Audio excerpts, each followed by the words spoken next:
Hey guys, welcome to Plot Twists. My name is Elizabeth, and I am so excited to share this conversation with Elizabeth Wellington Rollins with you. So, as you may know, Plot Twists is my home on Substack to chronicle all of my creative ventures, including my collection of short stories. I share various vlogs about my writing life and travels with my daughter, and I've also done a lot of interviews with authors. Up until now, from the library of my author interview series, it was all focused on delving into the book recommendations from our favorite authors, delving into their libraries, and I have debut novelist Elizabeth Wellington Rollins slated for September when her book, The Three Graces of Pearl Street, releases. As I was preparing for the From the Library of interview, I was thinking I'm an aspiring author myself. I just left a 20-year career in PR, and I'm now preparing a romance novel to start querying in September. So I've been watching her path to publication with great interest. And I found myself wishing that I could ask more than what her favorite books are, though I want to know that too. She's just a little ways ahead of me on the path to getting published. I propose that we chat, aspiring author to debut author, about the strategy and business of publishing, from writing to agent to publisher to marketing and launch. So if you're an aspiring author or simply curious about publishing or hungry for more from Liz, I hope to stand as your proxy and ask the questions to help demystify the path to publication. Let's get started. Let me invite Liz into the conversation and we will get it going. Hi, welcome to Plot Twists. Hi, it's so lovely to see you. I am so excited for you to participate in From the Library of, which is my column where I ask authors about books that they read. But the more that I was thinking about it, I was like, okay, I definitely want to know what books she's reading, but I also just want to ask you a whole different set of questions about you as a debut author.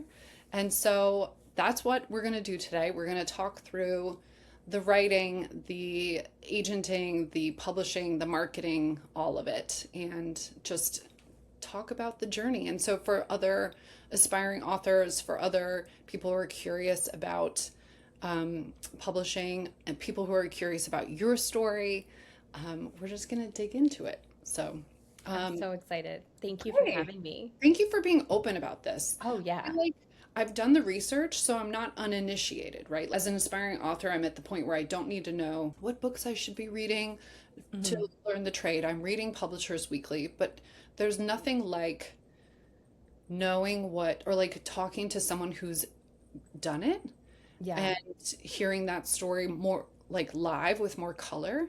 And I also think it's interesting that I'm an aspiring author, you're a debut, and not so far along ahead on the path. You know, if you think Yes. about like, if you talk to a mom who's had three kids, the advice is not as specific as someone who's just done it and is maybe like freshly postpartum and they're like, please don't do this, you know? Yes, you forget because it's like there's only Yes. so much space in our brain. So you're totally right. You almost need, if you're postpartum, you ideally would be talking to someone who has like a 1 year old Yes. because even I, with the 4 year old, and like I forget so much stuff.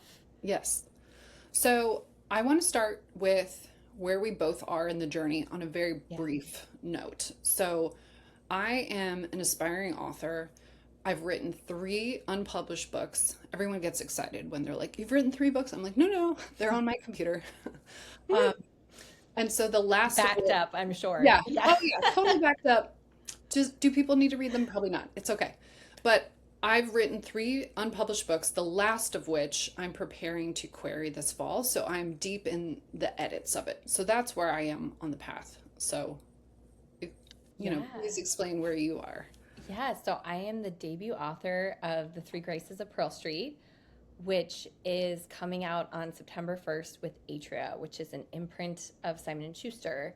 That's well known for like Frederick Bachman and the recent hit Theo of Golden. Yeah, so many wonderful books. Rebecca Searle's books, Yes. and I'm so grateful. They're the dream team, and they really fell in love with the novel.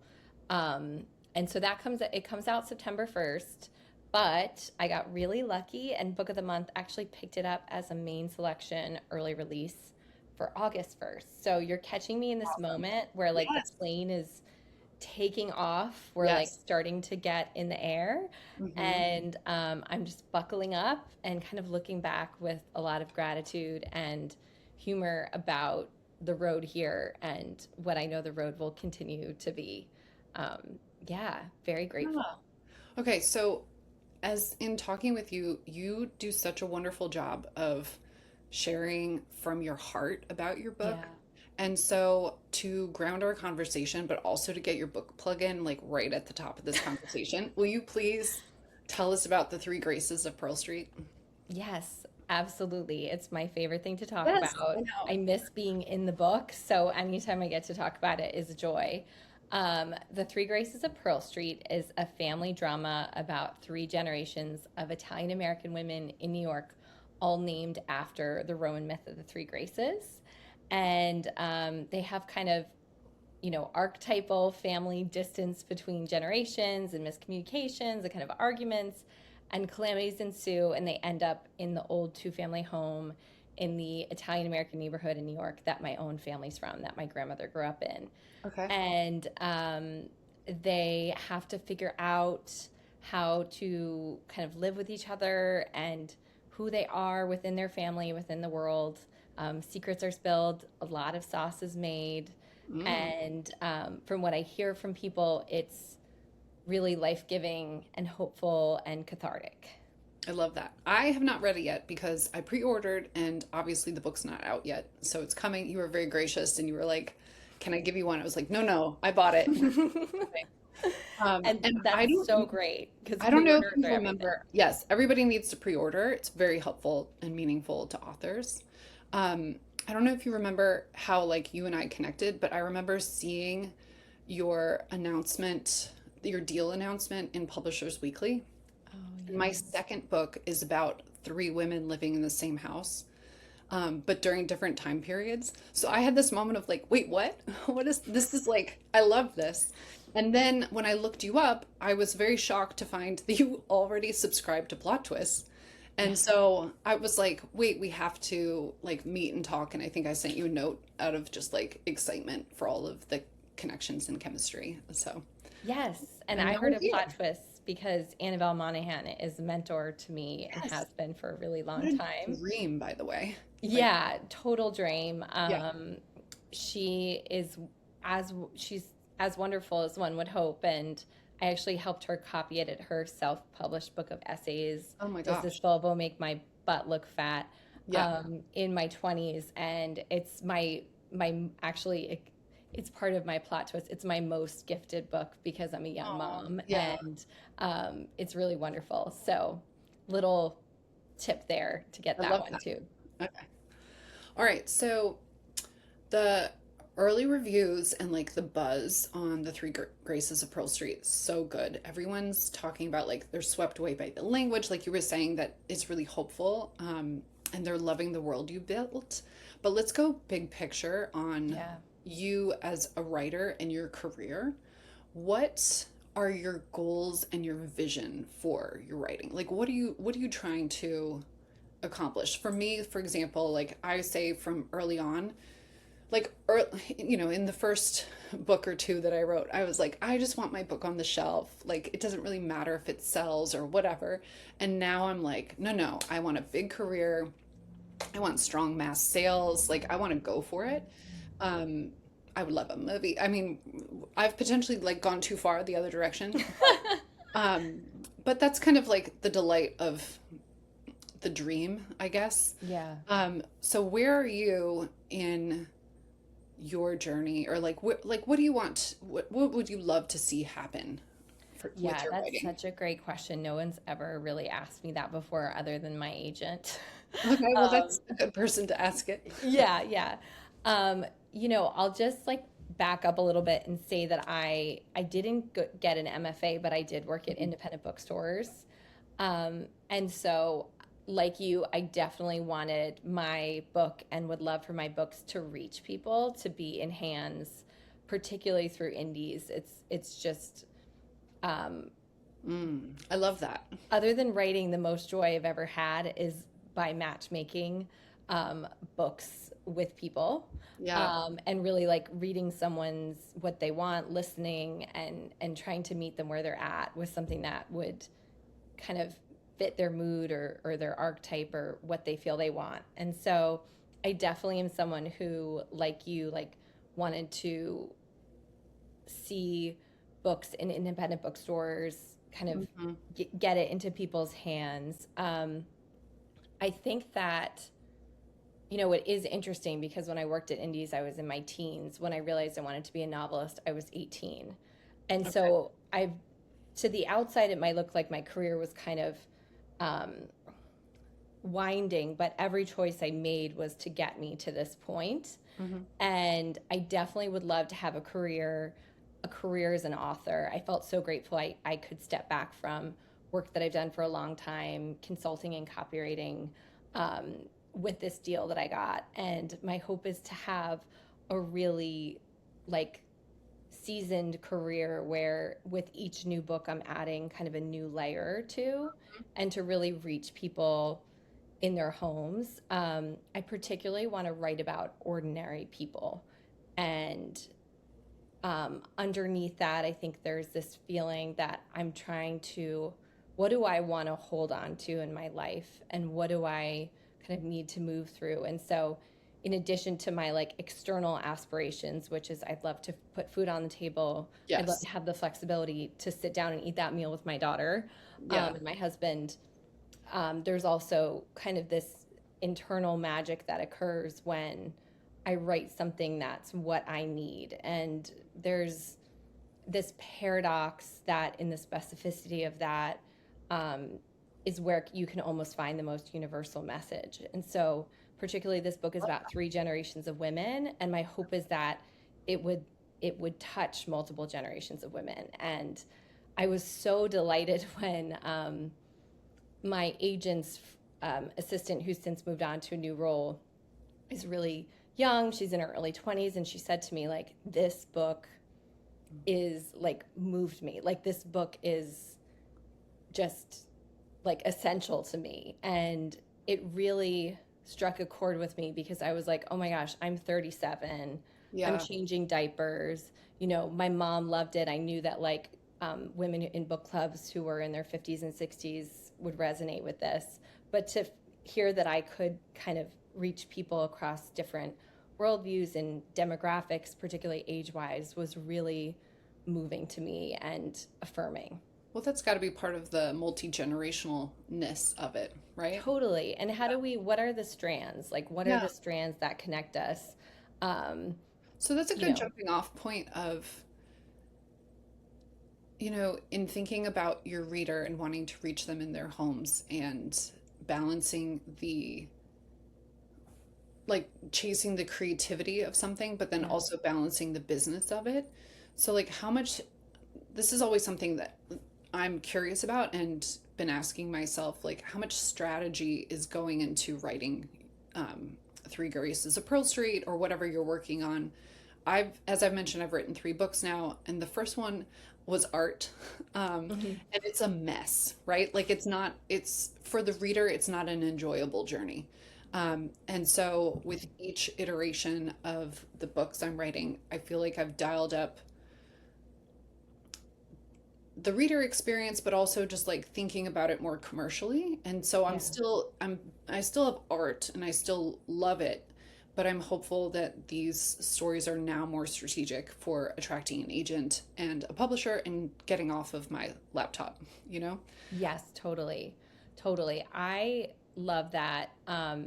So the first thing I'll say is I always recommend that people read a lot and Mm, that they reread, because I do think that when you're reading and you're rereading something that you really love on a kind of subconscious level, it's training you in what works. yeah. And so there's almost like a deepening of those grooves. So then when you sit down and do something that's meaningful for you, you've seen someone else do something meaningful to them that works in the context of commerce. Yeah. um, That's a great tip because I'm a big reader, but I'm not a big rereader. And it does yeah. make sense that you would see different things on the reread. Yes, I've told my editor and agent that I usually reread books. So most books I don't read as much volume wise as other people, but I tend to read books two or three times. And the first time I do to enjoy it, and the second time I do particularly to see how structure works. I think because worked I've worked as a professional writer for 14 years. I feel good about being able to craft a sentence, but figuring out how you pull the reader along and structure things is something that I really like to study. And Annabelle Monahan actually, you know, has been really helpful to me. And she gave me a lesson once when we were watching TV at her house um, about it. And, you know, you can also watch TV or movies and just, or think about like your favorite childhood book, like what are the beats? I know you probably already have the books, but Cat Saves the Novel is Yeah. or Save the Cat novel Yeah. edition It's is probably right behind me somewhere, but is yeah. probably like one of the only books that you need Yeah. um, as far as that structure goes. So I I've like gone on a tangent, Yeah. but as far as the strategy goes, Yeah. um, I think that because I have written for publications for a long time on the weekends, like national, international publications, and then I also did a lot of corporate work. I'm used to having a creative brief. I'm used to Yeah. having creative constraints. Hmm. And to me, constraints actually feel like they give me more freedom because I have to problem solve. And so when I think about something from a pragmatic perspective of, could this work in the market? Um, First of all, it's not always a conscious thing. I always start with that emotional heart, that emotional center. And I tend to trust my instincts on that. But I also don't see kind of the fact that it will have to be sold as a restriction. I Hmm. see it as something Sure. that I'm in conversation with. And again, I'm used to doing that because, if, for example, there was something that I was a freelance travel rating for a long time, and if there's something that I wanted to get picked up, and I feel like this is a really magnificent place, it hasn't gotten press attention. I really want this to land somewhere big. I have to think about how I frame that in my Right. pitch so that I get the hook and I get to then write the thing I want to write. And my brain is used to doing that. And so um, I feel really grateful for, again, honing that skill set. And I don't see them as mutually exclusive. And again, because I've done this for a long time in other ways on much smaller scales, I tend to know when I'm like, oh man, I really like if there's editorial feedback, oh man, I really want to keep that actually. Mhm. Or, you know, I don't know, like, I think you're right that something's off, but what if we tried this?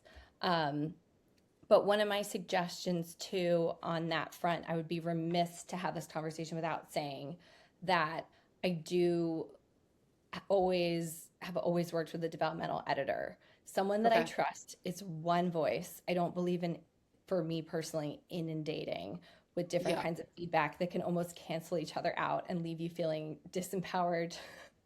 Yeah. um, you have to kind of trust the person. You have to like, what they like. You have to kind of feel a rapport there. Hmm. Um, but I definitely have done that, and I've gotten input early on an idea. I'm lucky that one of my closest friends from college used to be an editor at St. Martin's, so I could always call her Right. up and be like, "This is what Yeah. I'm thinking." Okay. Um, yeah, that's a Interesting. very So, like 360-degree answer. I tried to give you different yeah. angles into Well, it. going back to the notion of like having that hook built in, I think this is an area that just like makes a lot of sense. And is maybe one that I don't know that I struggle with it, but like writing a pitch, I have worked in PR for 20 years. So you would think I know how to write a pitch, but it's funny as you're trying to pitch your own stuff, your abilities crumble. You're like, I have no Because you're idea. so close. It's Right. almost like looking at something that's in your face. Like if a book was here and you were like, tell me what Yeah. it says, I'd be like, I don't think I can I like don't, read it. right. So I'm in the middle of like writing my pitch letter or my query letter, and it's like, I need 8 paragraphs to describe the book. And I'm like, no, no, like I know it's shorter than that. But, anyways, we'll get there. We'll get Yeah. there. But so to your point of like having a developmental editor, how did you decide when your book was ready for querying? This is the other thing that I'm in the middle of where I'm like, okay, Yeah, I know it's not ready right now, but at what point? Because you can edit forever. you can. And this is again, and I, not to harp on it, but I do think it's an important thing for people to hear because I'm 37 and I've wanted to do this since I was 18 and I've like honed certain skills on a like micro level. And I'm not saying that you don't write the novel or try to sell it, but I think that I've always talked to my husband about we've been together for 14 years. So as long as I've been a professional writer, he's been stuck with me in my home. So he's not like in this world, but like we chat about things. He knows. And I've always said to him that it's like a Rubik's Cube. And I'm Mm, playing with things. I'm a big rewriter and I'm a big reviser. And sometimes you feel it click in and you just know. yeah, And there are certain tells that you have overshot the mark. And what it tends to interesting. be is Right. when you start making changes that then you're undoing. Yeah, So if you're adding more changes to a draft and yeah, then you're going back and you're removing them, then you either need to put it on ice yeah. and come back to it with fresh eyes. It could be 2 days, it could be 2 weeks, it could be 2 months. Like you don't have to like, Sure. you know, we live in a reality where there are deadlines, or you have to like what I call playing tennis. You have to hand it off to somebody else, Yeah. um, or you let it go. You send it out, Yeah. and I think it's important to know that when you're querying, you can there are two things that happen at the same time. And Okay. one of which is that I always encourage people to query widely. I was lucky to have some personal connections, like friends who had agents, and I was sort of confused that none of it didn't work out. And the process is way more like dating than it is job searching, where Mhm. like if you have one friend who has one friend who has one friend who maybe you could go on a date with, you don't then like not get on a dating app. Do you know what I mean? Like Right. Yeah, yeah, yeah. you don't bet on these loose things. So I always encourage people to do it in batches. Okay. At the same time, you can continue to iterate and you can continue to kind of take that feedback, take a breath, rework something, send it out. And if you're doing that, that doesn't mean that you're a failure. Like we hear a lot about, like I had a lot of friends who just, again, found an agent through a personal connection. Like it was the Yeah. first person they talked to, and then it worked out. And it was like, they were like, I don't really know what to tell you because like I Sure. had this thing happen. And then you hear that a lot and you're like, oh my gosh, is there something wrong with my work? Because like that's not my experience. And sometimes people don't even rate you back. Um, Sure. so I will say, as like a little practical plug, that I did sign up for some really wonderful meetings through Grub Street, which is a fantastic writing school in Boston. They do a Okay. conference every year, and I actually met my agent through them. No And I pitched myself way. over Zoom. That's interesting. Okay, so when you say you can sign up for meetings, you mean you're just like they're like, hey, we have agents that you can like they do this at literary conferences where Yeah, it's it's called Manuscript Mart. It's part of okay, their conference, but you can do okay, it over Zoom. okay, You have to pay, but I of course. found, yes, of course, of course. They do have scholarships. They're a really incredible organization. There are Mhm. other things that are like this that felt slightly scammy to me, and Grub Street does not Right. at all. Yes. I always Um, feel like the conferences it felt kind of like this thing that they were doing to just give you like for fun, come in like it felt like a carnival type of feel, like see if you can win the prize. And this already, from the way you're talking about it, sounds more legit. so much more legit. And I've actually sent friends to Grub Street's manuscript art that have also had positive outcomes. So Okay, it's okay. not just, Yeah. just me. I'm not an anomaly. But, you know, something to remember the benefit of doing that in addition to cold querying Right. is that if there's one thing that I could hammer home for people who are interested in this career It's that books are a people business. Okay. Books are a people business. Personal relationships are everything. And it can feel really hard to break in. But if you're somebody who likes people, who likes conversations, um, and who is willing to, take an inch of a step of getting on a Zoom call or, Yeah. introducing yourself in person and like kind of feeling out that vibe with someone, it can go a really long way. Every person that I met over Zoom or in person at a conference, every agent asked Mhm. for my manuscript. And when I was cold querying, I had a much lower rate Right. of That makes, um, yeah. manuscript request. Going back to what you were saying about querying is almost like dating and you should, you know, go out to a lot of people. I am an Enneagram 7 and I always have a ton of ideas and tons of projects. So one of my projects is that I had an idea for a devotional, a Christian Yeah. devotional, and um, based on music, which is a whole thing. And I'm still really excited about it. But 3 or 4 years ago, I actually signed with an agent to represent that book. And it's interesting because I had been querying my fiction novels Hmm. for 15 years at that point, Yeah. obviously off and on, but and had never signed with an agent. So I signed with an agent for this devotional, and I just had this gut feeling like I was like, I should be so excited. I've been working toward this Yeah. for 15 years, but my gut knew that he was not the right agent for me. And Yeah. even though like I signed with him, even though like he was saying all the right stuff, it didn't end up working out. He just didn't have the level of passion that I did for the project. I don't think he understood my vision for it.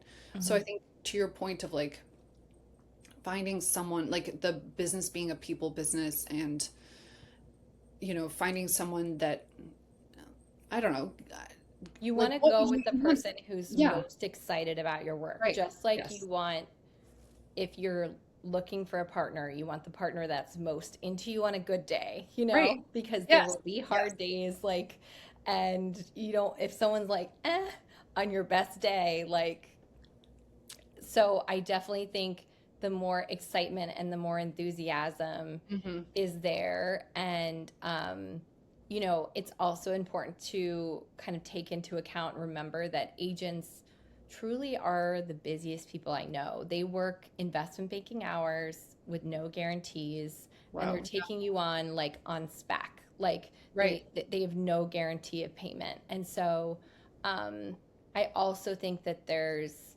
room for both of those things where you want someone who's the most excited about you, the most excited about your work, and you also have to kind of acknowledge that you're not this person's only client and that they Mhm. probably have like a bajillion, like truly they're the busiest people that I know, and I have so much respect for what they do because they really believe they're the first person to bet on you, and Yeah. they're the first person to bet on a book.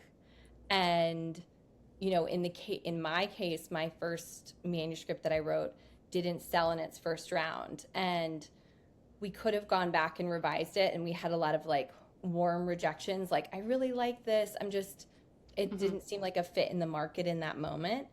um, but I was halfway through with the first draft of this second book, Hmm. and my agent really believed in me and was like, I think this is it. And Yeah. so I spent the next So nine did you months initially pitch your agent on the first book? Yeah. Okay. So I never queried the second book. Yeah. But, Haley stuck with me, Yeah. and she stuck, she had really strong instincts, and she was willing to tell, we were having an honest conversation about it. And then I said, okay, you gave me a job. Like, I'm getting down to business. Then it's on Okay. me to Right. take something that's half of a, like, I almost call it a draft zero because it's not even a first draft. It's like, Sure. Yeah. the mucky, Yeah. whatever.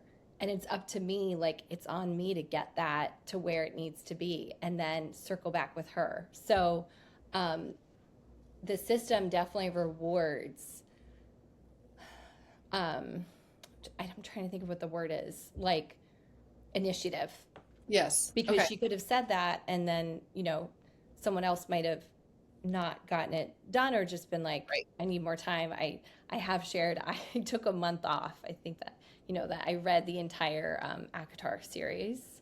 Sure. And after my first book, I know it's right behind you, didn't sell. And so I gave myself a moment to take my breath, Yeah.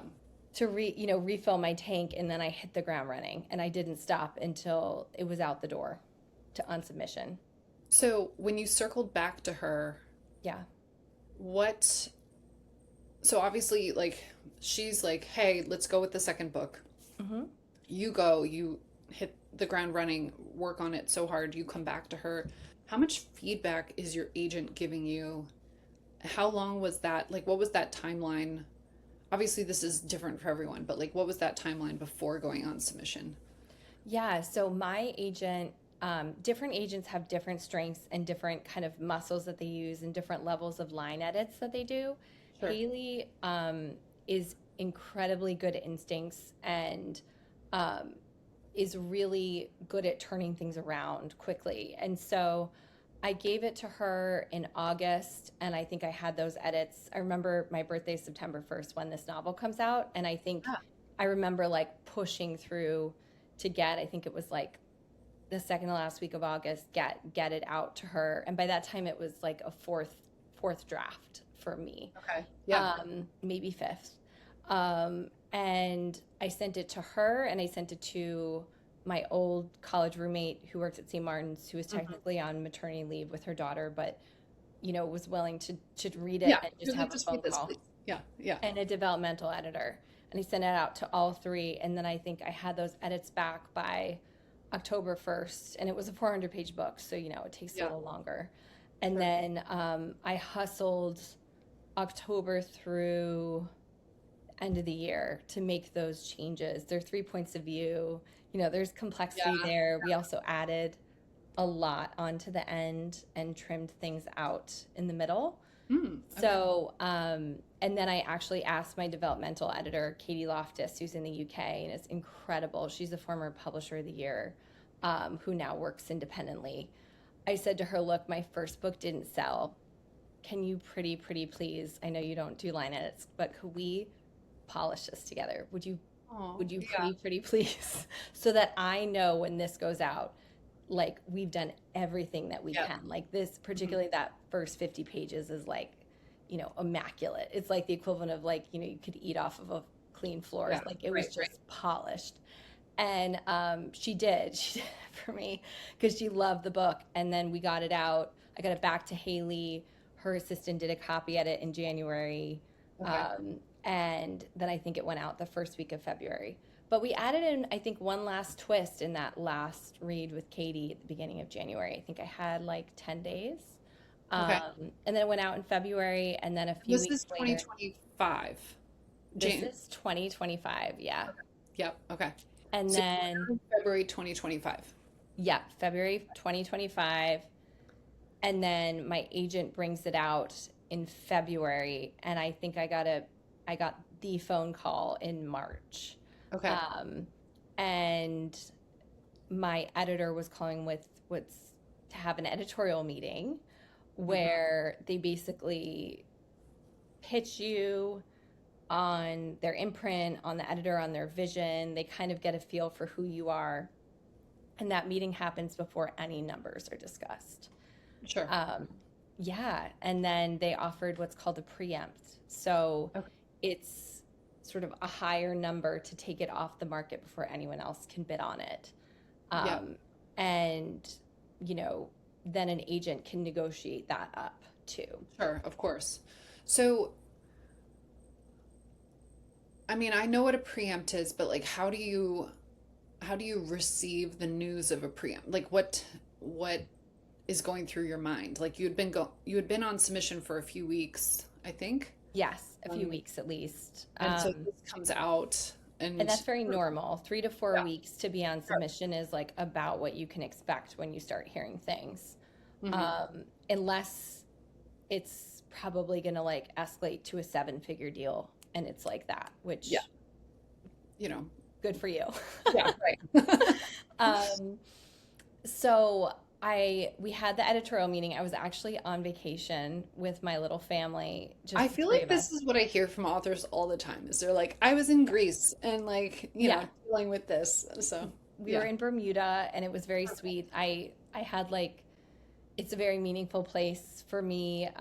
It was only my second time there, but the first time I had gone, I had a really, really difficult pregnancy, like medically complex and difficult because my dad was dying. And I had 1 week where I felt okay in my pregnancy, and we were in Bermuda. And so we sort of made this call. We were like, we probably shouldn't go. It's like kind of expensive, but we brought my daughter back there, and Oh, that was the yeah. week this all happened. So I So what got I'm this hearing is go on vacation after you go on go some. on vacation, go Yeah. to a place that's meaningful for you where good things happen. Okay. And I actually took the editorial call like from the balcony out like outside our little hotel and we talked for a while. We totally hit it off and it was really funny. Working moms will appreciate this. My husband had assumed the call was over, and behind me there's like a glass door with a curtain, like we Sure. closed the curtains, and like she had come back from the pool and like I just saw this like hand like on the glass, and this like 2-year-old like is like mommy, and it Yeah, was right. this really You're like, funny even moment. now. I'm like, Yeah, I was like just like, and then my husband yeah, scoops her up. right. And then I got the call the next day. I think we were in a taxi, Yeah. and we got the call like with the number, and um, you know, I think it definitely helps to have someone, an agent who's on the same page with you again about like ambition, Yeah. um, while also always being straight with you. And so, I remember I talked to I'm backing up, but I think this is important for people to know. Sure. I talked to one agent who offered me representation who was like, we'll go for like a quiet first deal, we'll keep it tiny, Right. sort of build up.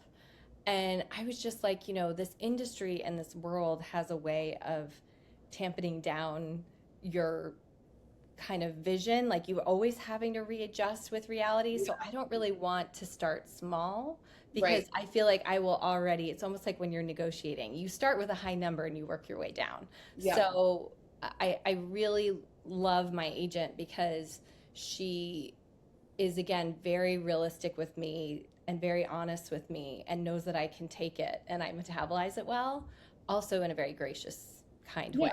Yeah. Sure. Um, but she also like is ambitious, and that is reflected kind of in the outcome that we had. And similarly to any other relationship, on my worst day she did right by me, and she's like, Mhm. we're gonna work on this next book, like I Yeah. believe in you. Yeah. And on my best day she did right by me. So That's that's awesome. Yeah. that's really what you want, is someone that would be on your team and on the same page in both those moments, and then probably everything else in between they would be too. Yeah. So when you have this preempt happen, this is a space that's fuzzy for me. So Yeah. I saw somewhere that's like, don't sell worldwide rights. You want to sell into different territories Yes. or something like this. What was your experience with that? Yeah, I can't speak to Sure. that Yeah. specific choice point. That's something an agent can talk you through, but Yeah. we just sold, I believe, US and Canada. Okay. And then I'm represented by WME, and one of the things that I love about them is they have an incredible foreign rights teams.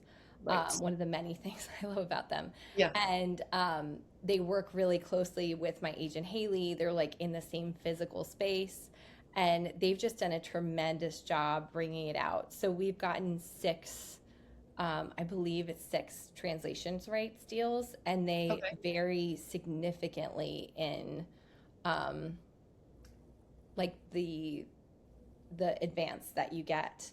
Sure. A couple of them have also come with like bonuses if there are certain um, accolades that occur. Some of them have gone into really competitive bidding wars. Some of them have just been also preempts or one offers.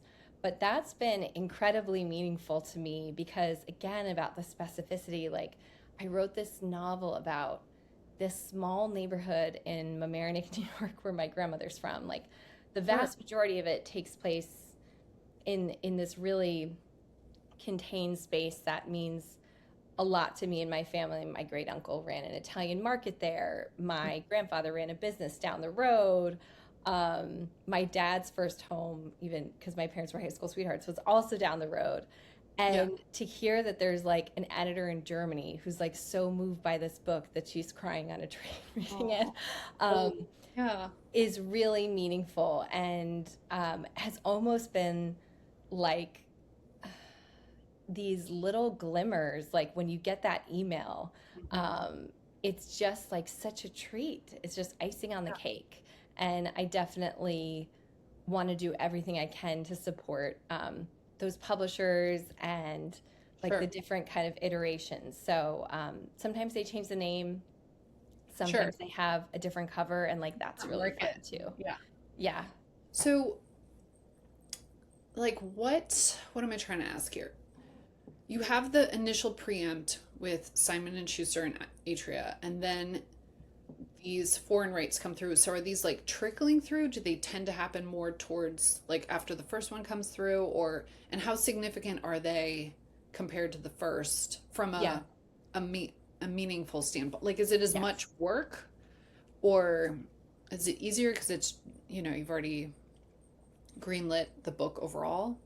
Yeah, that's such a great question. So it really depends. So I personally feel, and I know I've made this different kind of analogies, but publishing is like a completely custom business and custom Sure. experience. And so no book is going to have the same path. There are some books that are Yeah. not really going to be a fit for foreign rights, and there are actually a lot of books that fit in that category, and I didn't know whether mine was going to be one or not. And then there's some books that are, you know, that a foreign rights agent will take to one of the big um, kind of conferences like London Book Fair, Frankfurt, and it will just, they'll be talking about it and they'll come home with like, 26 foreign rates offers from 26 different markets, 26 different languages, Wow. or many, many markets, because Yeah. one language can work in many markets. Like my German rates are for Germany, Switzerland, um, Austria, Right. etc. Um, but for me, what happened was I got a few pops early, and the Germany was first, and that was a pretty significant bidding war.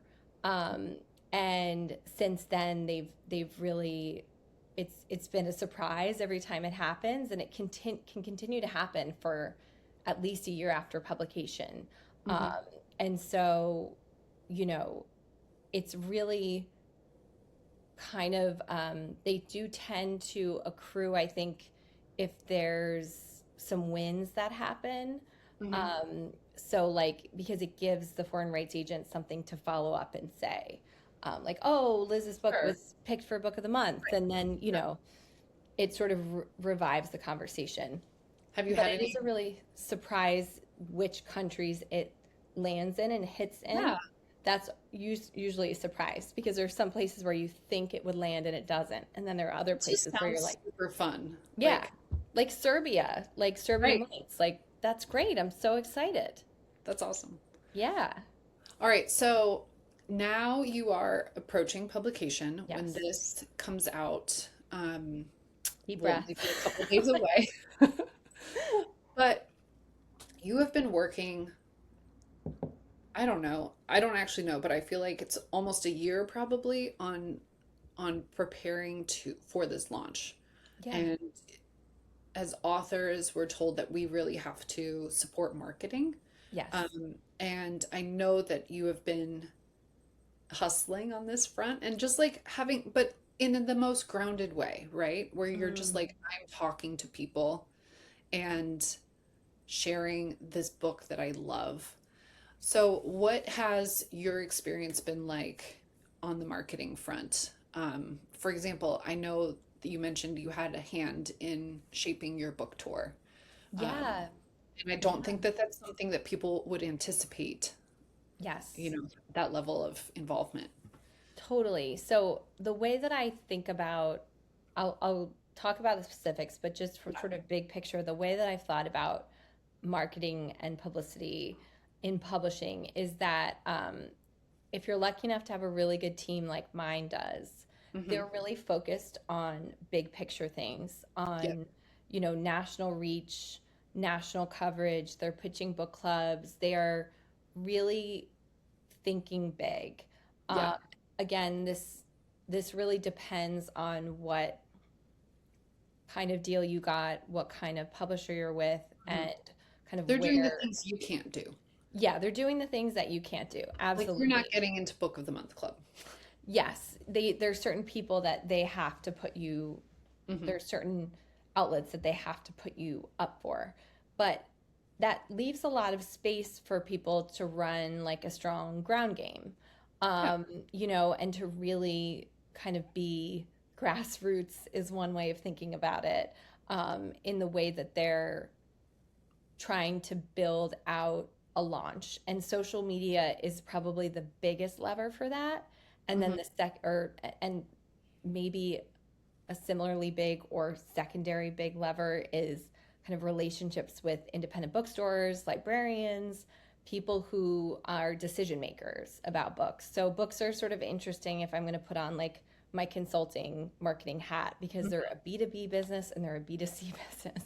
And Yeah. so you kind of think about, and that means business to business, like you're Yep. kind of pitching independent booksellers and you're also pitching like the person who walks into the bookstore, the consumer, business to consumer, who's then Right. buying the book. Yeah. And so for me, I've always kind of thought of how I'm bringing the book to those two categories of people.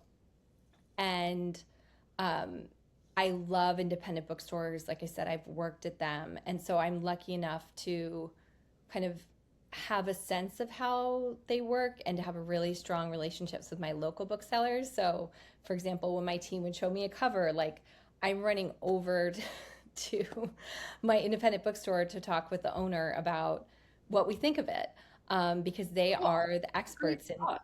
Yeah. in moving books. Right. And so I did a lot of kind of communication with Hmm. booksellers and librarians that I know in bookstores where I have relationships with, or for example, my mom's bookstore that she's in all the time, Hmm. letting them know it's coming out, letting them know there will be people in the community who are pre-ordering, um, sharing any wins with them, and honestly doing it from a place of being incredibly grateful for what they do and very, very gracious about the fact that um, not the same way that not every book is going to be for every reader, not every book's going to be for every independent bookstore and library. Um, Sure.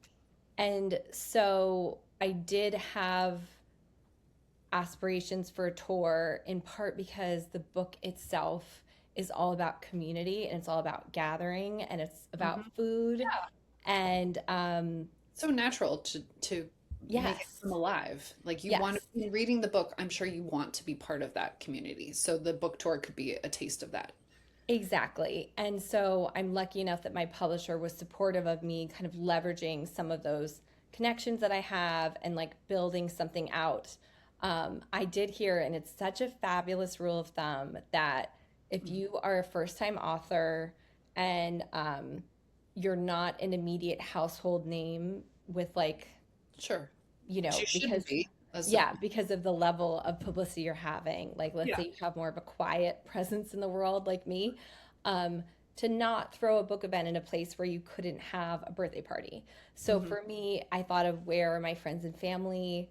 Where do they go to buy their books? Where do we think we can gather?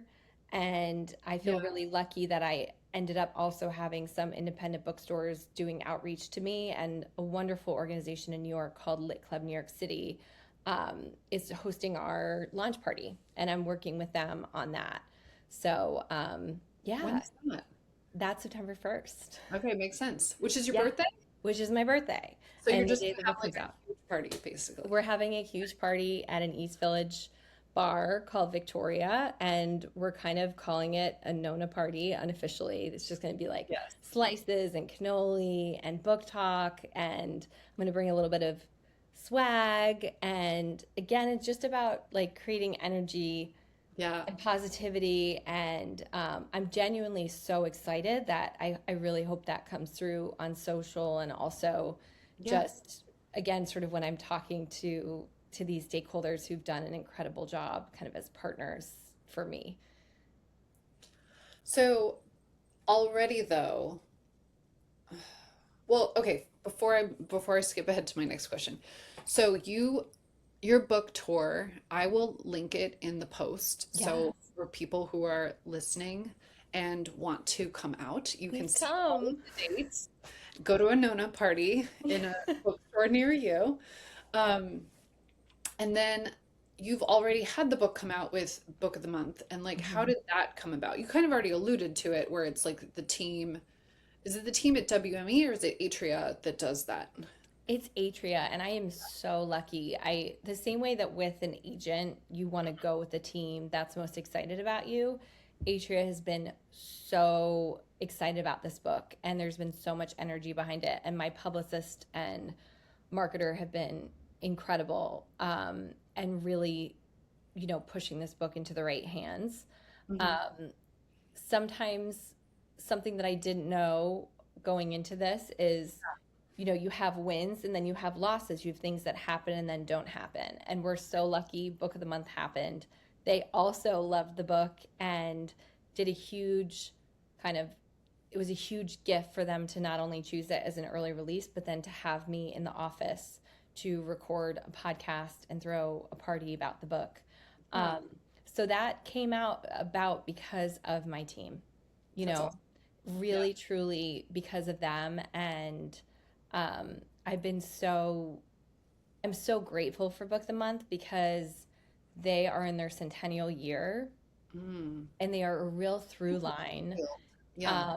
in evangelizing reading, Yeah. and really creative and dynamic in the way that they are in community with their readers. Like they have a huge Reddit page that, has like maybe 30,000 members that are always talking about the books. And Wow. they just, it's just really inspiring. I That's loved meeting cool. their team. Yeah. And I've listened to the podcast and it's very focused on the actual book itself and Yes. those themes. So I will also link that Thank podcast episode you. here for people who are like, okay, now I'm so hungry for learning more about this book. That'll be a good insight into, like, I always love talking to an author about their book because there's so much more Yeah. than what's on the page somehow. There is, and there's a lot of the same way that I love having kind of a creative brief that I'm thinking about when I'm working on the book. I always have a couple of seed points, Yeah. that I'm again like playing tennis with, not to keep using that analogy, but there's a Roman myth that's kind of at the heart, or I should say the root of this book. And I definitely thought of the way Italian Americans were portrayed in popular culture and a real gap there, um, uh, for that felt to me like it was always missing. And I really wanted to honor my grandmother and her four sisters and my great grandmother, and kind of catapult them into that gap. Yeah. So I didn't write this book about my family, but it's inspired by the spirit and the strength of those women that I just adore and I genuinely miss every day. Mm, I love that. So one other element of like putting a book out is the endorsements Yes. and the blurbs. And I want to know, how did you score such fabulous blurbs from incredible authors? Like the fabulous blurbs part, obviously they read it and they loved it, but like how did you get it in front of these authors and like how does that happen? I'm a huge Annabelle Monaghan fan. Here's my I know, stack. I see the yellow. Yeah. I Signature recognize her Annabelle. books like Oh like yeah. like my brain is like, yeah, Yeah, yeah. you can just like out of the corner of your eye, you're like, there it Hmm. is. But Hmm. you've got Annabelle Monaghan, which we understand, like she's your mentor, so you have that relationship. But like Adriana Triani, Joe Piazza, Emma Knight, like how? Yeah, I mean, I think you cast a lot of lines. Okay. I think typically there's a conversation that happens with your editorial team and your agent Okay. of, who do we think is someone who would love this book? Who is someone who kind of, again, you've been in conversation with as you wrote this book? Like Adri Trigiani is part of the same, she's on the board of the National Organization of Italian American Women that I'm a part of. Okay. Yeah. And she's also represented by WME. So you kind of have these conversations as a group about who do we think would genuinely love this, and um, who do we think writing is kind of also in relationship or conversation with this book. Like, obviously in bookstores and libraries, books are shelved in alphabetical order, Right. but in a kind of conceptual world, whose spines would be next to Yes. mine, Yeah. and who do I look up to? Which And books are they pulling out for the display table? exactly. And I feel really grateful. You tend to, the earlier you start to ask, the better. Sometimes Okay. you ask before you even have galleys and it's bound manuscripts. And you do kind of throw out a lot of lines. So I just feel very honored and grateful. Like Emma Knight's book, Heather Amy O'Neill's books were two of my favorite books that have come out recently from debuts, and they were both so gracious and kind, and genuinely fell in love with it. And even more so than the blurb itself, which has a practical necessity, I feel grateful that I feel like I know them now, Yeah, and that's cool. they're part of this community that I get to step into. Yeah, and I think too, you obviously work so hard on this book and to put it out into the world, and you want people to love it, but then to have an author that you revere or look up to come back to you with kind words, like that's got to be just like a really fun moment in the whole process. It is. It's definitely, I definitely think it'd be fair to say this whole process is a bit of a roller coaster. Yeah. And those are the moments where you get that feel like you're cresting. It's this beautiful Yeah. moment. And I always, I'm very busy. My schedule is very full. But when I do have those moments happen, I always take a moment to just let that feeling in, um, and allow myself to kind of like sit in it and feel gratitude, because the bar is always moving. If this book's a great success, it's going to be, well, how do we do it for the next one? Like, that's a natural way to be. That's part of being a human, is Right. looking to the next thing. But I have these Adirondack chairs in my yard that were my parents, from one of their old houses. And my dad is no longer with us, and he was a big coffee drinker, and I don't drink coffee, I drink tea. But typically when I have these good things happen, I bring a cup of tea out to the Adirondack chair, even if it's winter, and I just sit there for a minute, and I let it sink in, and I um, also look to my family and friends to mirror those positive things for me. And it's brought me a tremendous amount of joy to kind of see their faces and share those moments with them. Like the Book of the Month news, or, I brought my mom to the Book of the Month podcast taping. And I couldn't look at her, or else I would have Sure. Oh my cried. God. And even my agent was like, I couldn't look at your mom, or I would have started to cry. um, but, it's like anything else in life. It's harder than it looks on the outside. There are Hmm. way more lows on the inside than one would think. Um, it's a lot like motherhood that way. Sure. But the highs are no less worth savoring. They're almost more significant. So I've been writing fiction for 8 years. I worked on that first book for 5 years, Wow. and I feel like it's a really good book. I love it. Mhm. I love every inch of it. And, but I don't take this for granted at all. I just feel enormously lucky and blessed. I love that. So, speaking of the highs and lows, Yes. is there something like a moment from your process that you look back on and you're like, I nailed this? And you're just like, it's not even that you're proud of it necessarily, but it's just satisfying where you're like, yes, I got it. Yeah, there's one that really surprised me. I'm going to give you all a look behind the curtain, okay? Like, this Okay. is like a Okay. big Oz thing. So when I handed off the draft of the novel to my three readers, my agent, my BFF, my developmental editor, Yep. um, they all said, you know, you need to really write an ending that wows people, and um, it's got to be big. And I edited, the nature of editing is like you edit and then you have to do like you wait to get to the last part, you get everything else done. Sure. Right. Yeah. And I'd actually gotten a concussion on the night before Thanksgiving because my daughter, we had transitioned her to a toddler bed, and when it was dark, she like head butted me, and so I was out for like a few weeks, and I still needed to write this ending, and so it was around Christmas time, and I live near a big, beautiful university. And once all the kids cleared out after finals, I took myself to the library, and I was like, I don't know how I can do this. Like, I don't know how to do this, but Mhm. I'm gonna trust that it's gonna happen.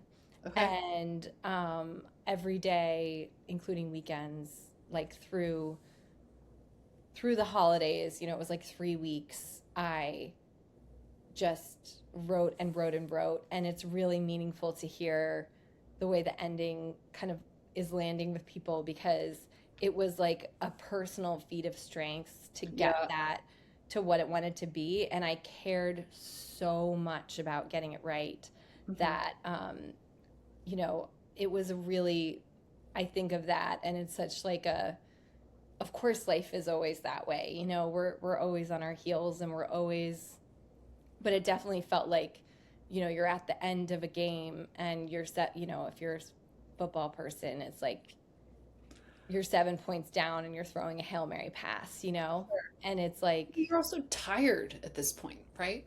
yeah. And I do think that there's some people who run marathons. There are some Mhm. people who do really incredible kind of feats of strength in the world. And I've never had that. But for this, I love this so much. Yeah. I love this work so much that um, it is sort of its own fuel. Okay.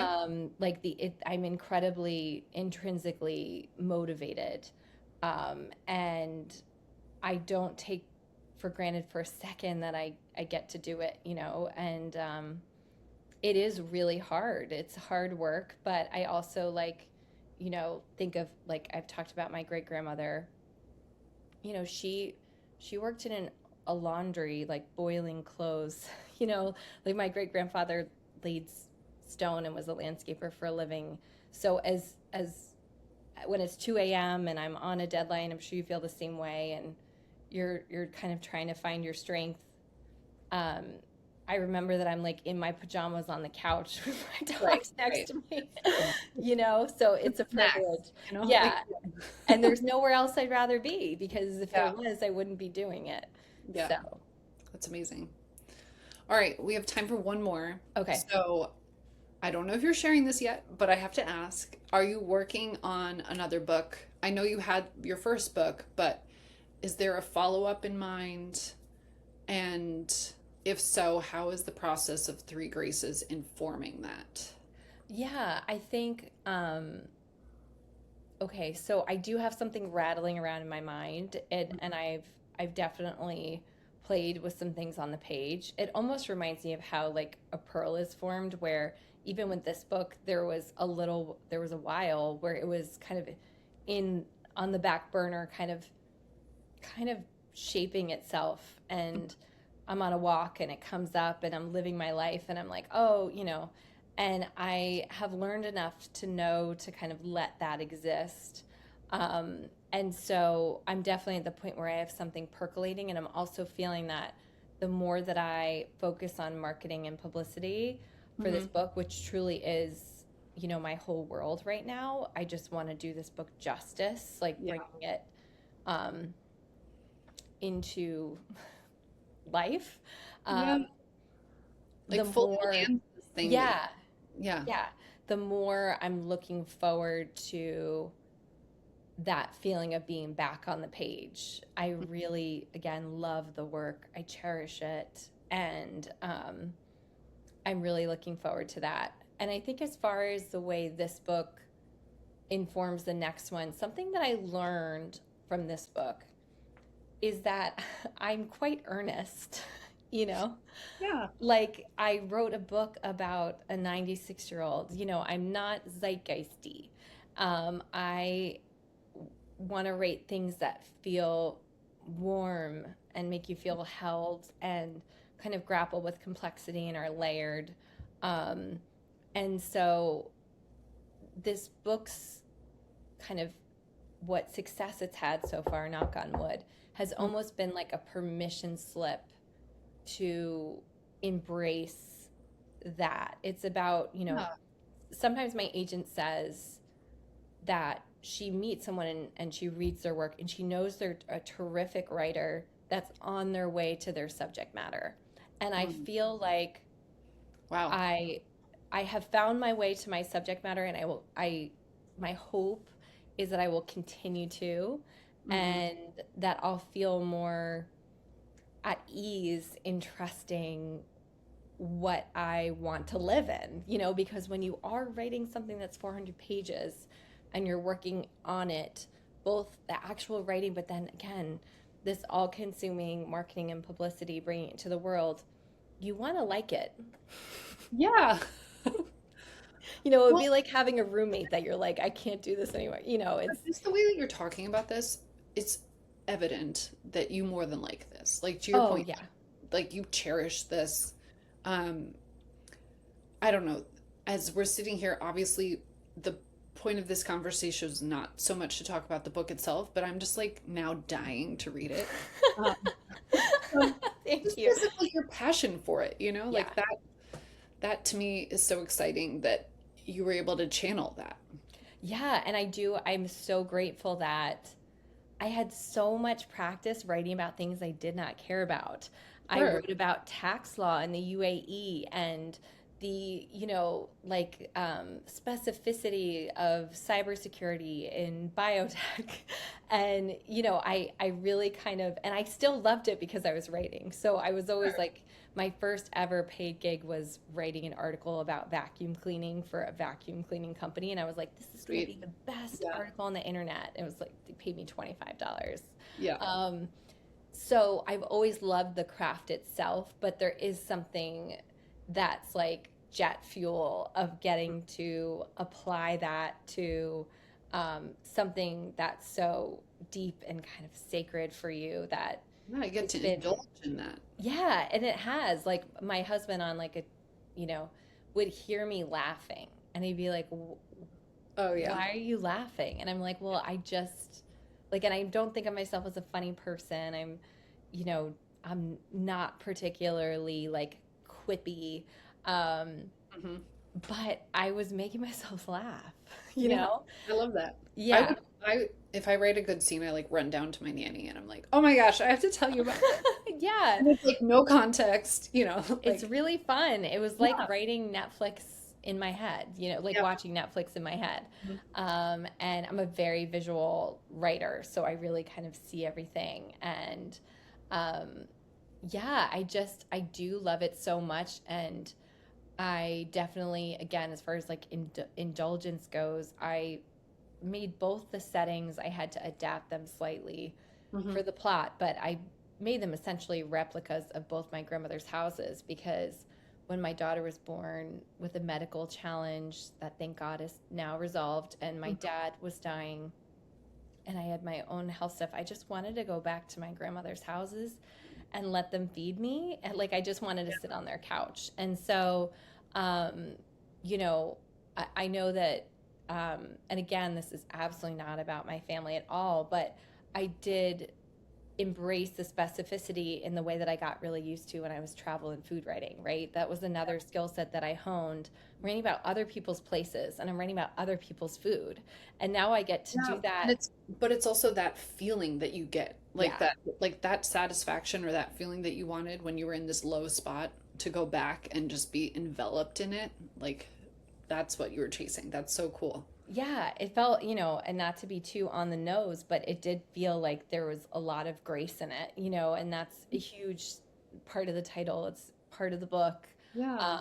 And there is a magic, there's the mechanics of doing the thing, and there's the insistence on doing it, like the pragmatic professionalism of writing when you don't want to write, of treating it like a job, which I've always treated it like it Yeah. could be a real career. I've always taken it It's a real seriously. career. Yes. Yeah, in Yeah. that sense. But there's also like this magic that happens when things come together that Mhm. is the closest that I could feel to flying. It really is something that to me like defies um, kind of my expectations of normal day-to-day life. And um, yeah, I'm just delighted that it's having some um, external grounding in the world because it's been so Yeah. meaningful to me. So there's a quote that I love that as you have been talking, I just feel like this applies to you so much. Um, if you work hard and are kind, amazing things will happen. And for me, in looking at you, well, like I see this quote as an equation, right? If you work hard and you are kind, it doesn't actually mean amazing things will happen, right? Yeah. If you add them together, but I do believe that there is a chemistry between the effort and the grace that you put Mm, out, that it comes back to you in this, like it expands and expounds. I don't know. Um, and I just feel like I'm just so excited for you in this debut and your launch, and I just feel like the amazing things are gonna happen. I can't wait. thank you. I'm really so grateful. And yeah, it is, there's no guarantee. There's this line in the Bhagavad Gita. Oh my gosh, I'm going to butcher it so hard, but it's something like, we are entitled to our labor, but not the fruits of our labor. Ooh, okay. Um, and, the only thing that we can count on is the work itself, and so I feel really grateful. I've always trusted that I will work hard, very, very Yes. hard. Um, and I've also have very little sense of entitlement to it having to have a certain outcome. And Hmm. there's a paradox to that, that I therefore work harder because I don't, like, I work just Right. as hard on the marketing and publicity because I know that the laws of the universe aren't, oh, well, I worked so hard in this book and then I'm going to have the Yes. I'm outcome that entitled I'm, to that. Right. yeah. Yeah. So, I think working really hard and being kind, again, it's people business, and Mhm. they, people in publishing, whether it's prospective agents or editors, do respect the hustle. They like working with people that can take And the feedback. And readers like the personal touch and the personal connection to you and to the book. So, yeah, yeah, I can't thank you enough for oh my having me on. gosh. I'm so Thank you so much for grateful. being so open to this conversation. Yeah, You I know, hope like it was this is such helpful. a dream to be like, okay, no, tell me how it really works. You can learn about it, but it's just not enough. So I appreciate this. And then obviously, if you guys are watching and you haven't already, go pre-order The Three Graces of Pearl Street, because pre-orders are so meaningful to the success of a book. And obviously, you're going to love the book. So it'll be one of your favorite reads of the year, if not Thank the, if not you. forever. So, Thank you. And if they want it signed and personalized, mm, yeah, I'll send you the link. Yankee yeah. Bookshop in my hometown. I'm doing personalizing and signing pre-orders through them, and you also get two little gifts with it.